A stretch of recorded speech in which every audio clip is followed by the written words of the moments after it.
स्वागत है आपके अपने चैनल स्टूडेंट एजुकेशनल पॉइंट पे। हम पिछले कक्षा में पढ़ चुके थे चैप्टर 1 रासायनिक अभिक्रिया एवं समीकरण के का पहला क्लास हो चुका था, जो क्लास 10th का है। इसमें हमने पढ़ा था भौतिक परिवर्तन किसे कहते हैं, रासायनिक परिवर्तन किसे कहते हैं, रासायनिक समीकरण किसे कहते हैं, रासायनिक अभिक्रिया किसे कहते हैं, अभिकारक किसे कहते हैं, प्रतिफल किसे कहते हैं, रासायनिक अभिक्रिया में होने वाली परिवर्तन क्या क्या है ना। इसके बारे में हम लोग पढ़े हुए थे। फिर हम लोगों ने पढ़ा था है ना, द्रव्यमान है ना, संरक्षण सिद्धांत किसे कहते हैं, उत्प्रेरक है ना, उत्प्रेरक किसे कहते हैं। जो आज का जो टॉपिक है वो है रासायनिक समीकरण के प्रकार। रासायनिक समीकरण कितने प्रकार के हो सकते हैं? तो रासायनिक समीकरण मुख्यतः दो प्रकार के होते हैं। एक होता है संश्लेषण अभिक्रिया, इसी को कहते हैं है ना समायोजन, या बोल सकते हैं संश्लेषण अभिक्रिया भी आप बोल सकते हैं। कह सकते हैं संश्लेषण अभिक्रिया किसे कहते हैं? वैसे रासायनिक अभिक्रिया जिसमें दो या दो से अधिक पदार्थ मिलकर एक नए पदार्थ का निर्माण करता है तो उसे कहते हैं संश्लेषण है ना, संश्लेषण अभिक्रिया।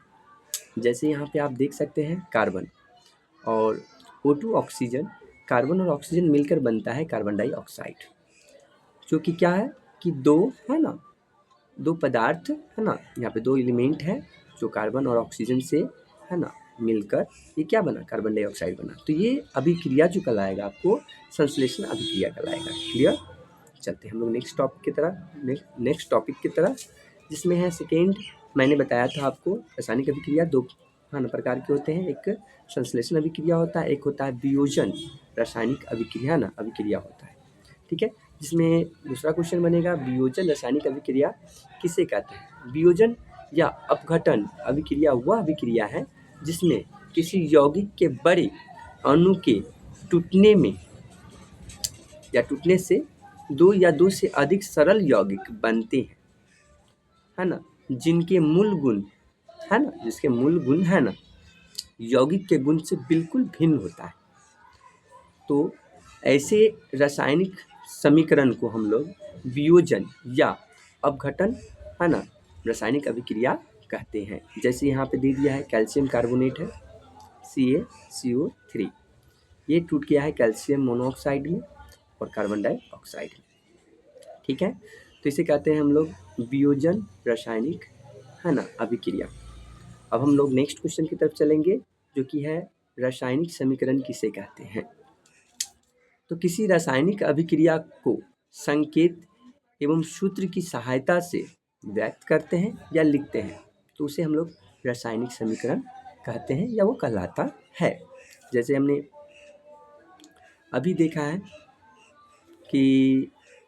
है कि यहाँ पे जो कैल्शियम कार्बोनेट है, कैल्शियम मोनोऑक्साइड और कार्बन डाइऑक्साइड में टूट गया है, तो ये क्या है, सांकेतिक रूप से हम इसको लिखे हैं, पुट किए हैं और इसको दर्शाए हैं, तो ये क्या है कहलाएगा रासायनिक समीकरण।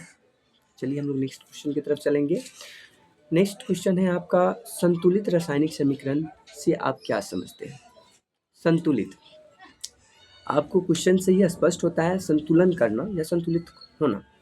ठीक है, संतुलित रासायनिक समीकरण वह है जिसमें समीकरण के दोनों ओर, यहाँ पे ओर लिखा था, दोनों ओर प्रत्येक तत्व के परमाणुओं की संख्या समान होती है। क्या होती है, दोनों तरफ, लेफ्ट साइड और राइट साइड, दोनों तरफ ही क्या होता है, परमाणुओं की संख्या जो होती है समान होती है। जैसे यहाँ पे दे दिया है मैग्नीशियम दे दिया है Mg+2HCl है। ठीक है, और ध्यान से देखिएगा यहाँ पे Mg क्या है, मैग्नीशियम 1 है और यहाँ हाइड्रोजन 2 है और क्लोरीन भी 2 है।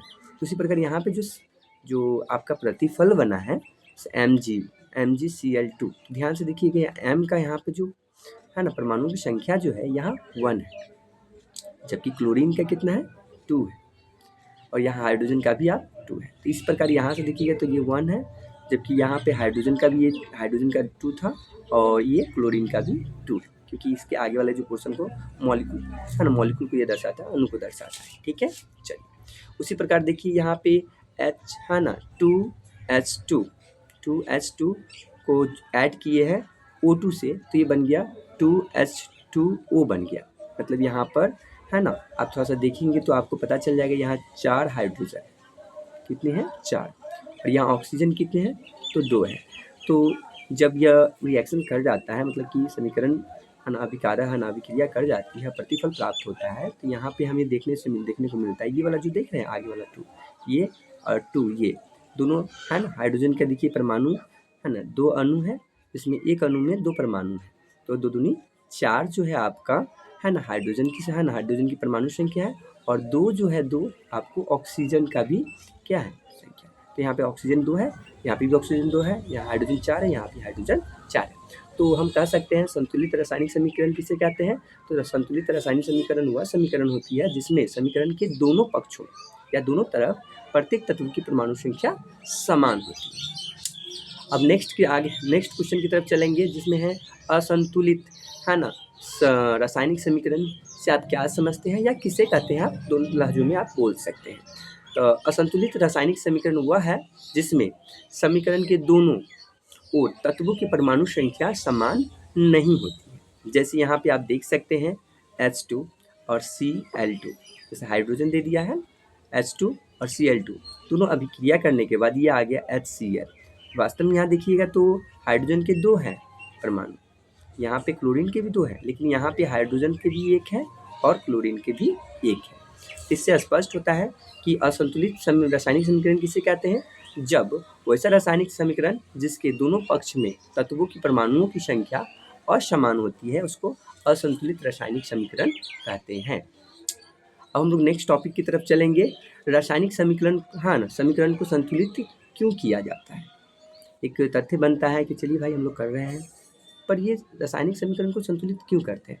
किसी भी रासायनिक समीकरण को है ना द्रव्यमान संरक्षण सिद्धांत के नियम को पूरा करने के लिए संतुलित किया जाता है। हमने इससे पिछले क्लास में पढ़ा था कि है ना रासायनिक समीकरण में है ना द्रव्यमान संरक्षण सिद्धांत का पालन करता है, क्योंकि जब बनता है उसके परमाणु है ना उसके द्रव्यमान में कोई परिवर्तन नहीं होता है, ना उसको हम बना सकते हैं और ना ही उसका नाश कर सकते हैं। ठीक है, चलिए हिट एंड ट्रायल है ना सेकेंड या नेक्स्ट क्वेश्चन क्या है, हिट एंड ट्रायल विधि से आप क्या समझते हैं या किसे कहते हैं।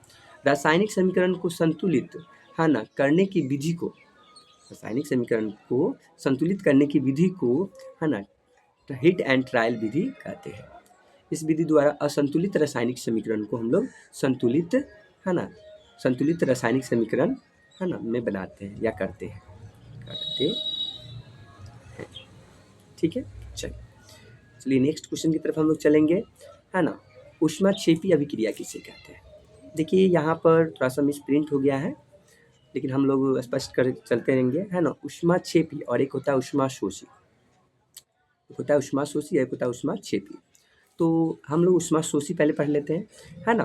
तो यहाँ पे 2 क्वेश्चन बनने वाला था जिससे है ना, चलिए हम लोग पहले पढ़ लेते हैं ऊष्माशोषी अभिक्रिया किसे कहते हैं, रासायनिक अभिक्रिया किसे, जिस है ना अभिक्रिया में ऊष्मा का अवशोषण होता है, मतलब कि वह अवशोषित करता है, उस रासायनिक समीकरण को हम लोग ऊष्माशोषी अभिक्रिया कहते हैं, रासायनिक अभिक्रिया कहते हैं। और जिस अभिक्रिया में ऊष्मा उत्सर्जित होता है उसको हम लोग ऊष्मा है ना क्षेपी अभिक्रिया कहते हैं।